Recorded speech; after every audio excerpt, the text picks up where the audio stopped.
So I began this course, this unit, by talking about the Declaration of Independence and our studies in it as a study in equality. Now, since then, we haven't really talked so much about equality. We've been trying to kind of get to grips with the document itself, trying to learn how we can read better and understand better. But at this point, let's dig into that notion of equality a little further. And what I'd like to do is look at this over the course of two videos. This one, I would like to spend some time looking at the concept of equality as it appears explicitly and implicitly in the Declaration of Independence. We all know the famous line from the Declaration of Independence, all men are created equal. But before that line is stated, the Declaration begins, when in the course of human events, there we are. When in the course of human events it becomes necessary for one people to dissolve the political bands which have connected them with another, and to assume among the powers of the earth the separate and equal station to which the laws of nature and of nature's God entitle them, a decent respect to the opinions of mankind requires that they should declare the causes which impel them to the separation. So here we have, at the start of the Declaration of Independence, the acknowledgement that in separating, they are gaining a separate and equal station to Britain. That the United States, that these colonies, but not yet the United States, these colonies are going to separate from the mother country, the country that has been the source of their primary government since they've been colonists in America. And they're declaring that they were now going to go separate ways, but also declaring that in doing so, they will be an equal state. Now, this clearly didn't mean equal in strength. At the time, Britain was one of the most powerful countries on the face of the planet. And America, such as it was, particularly at this time, was just a group of higgledy-piggledy colonists asserting their independence from Britain, but certainly we wouldn't necessarily expect that they would have powers equal to Britain. And yet they are declaring here, we are, in essence, morally equal. We're ethically equal. We have equal stature in the eyes of something we might call today international law. That one country doesn't get to behave any worse than another country. It's not like today, one country, if you have a certain amount of GDP or you have a certain number of missiles, that that it entitles you to go to war, whereas other countries are not entitled to go to war. Now, whether countries in the practicality behave that way is another matter.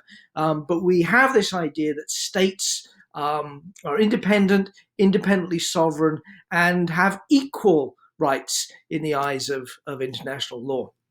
And of course, the next statement they make with regards to equality is, we hold these truths to be self-evident.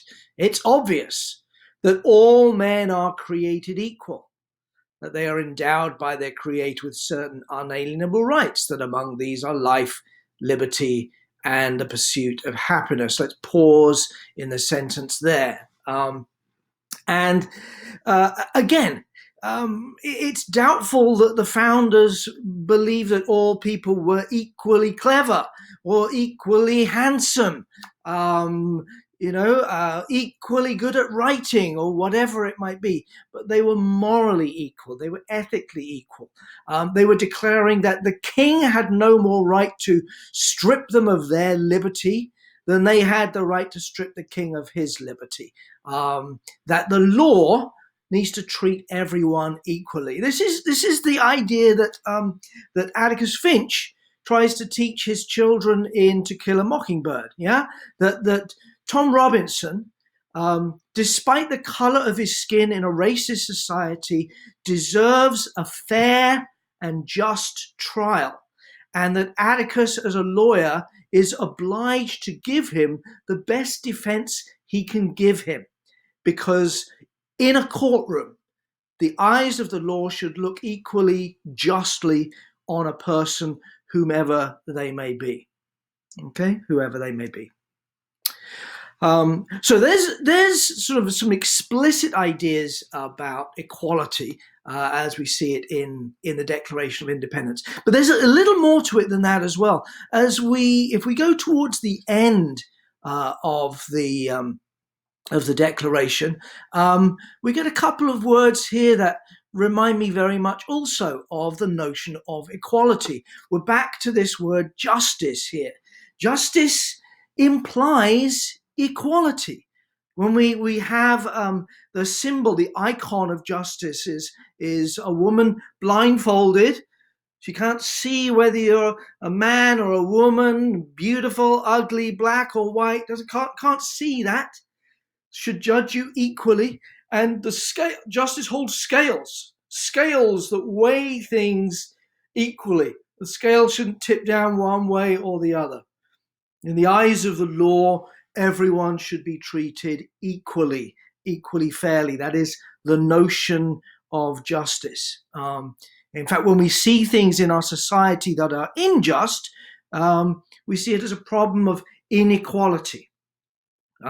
When we understand that, say, black women die in childbirth in America more than white women, or that black children die in America after surgery more than white children at higher rates, we understand that there is an injustice, there's an unfairness there, and thus an inequality. And any of us who care about justice would probably try to find out why. What are the causes of this? And then address it, hopefully, to bring that inequality into more equal line. That is the notion of justice. The second word you may be less familiar with, consanguinity. Con meaning with, sanguine, sang. Those of you who do Spanish or French might recognize blood. A consanguinity is a sort of a blood brotherhood, if you like. And the authors of the Declaration here are talking, addressing the British people, saying, we're part of the same folks, and yet you've thrown us aside. You haven't treated us well.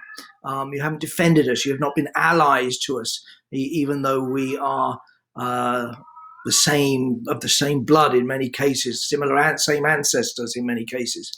And finally, this last line here: we mutually pledge to each other our lives, our fortunes, and our sacred honor.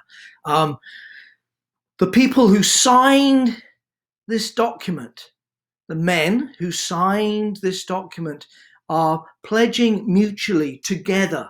We are in this together.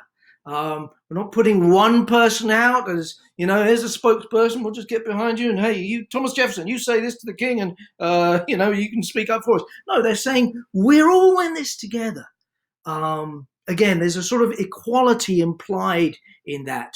All of us are part of a team coming together to protest the injustice of the king and demand our separate and equal status. So equality runs as a theme throughout the Declaration of Independence.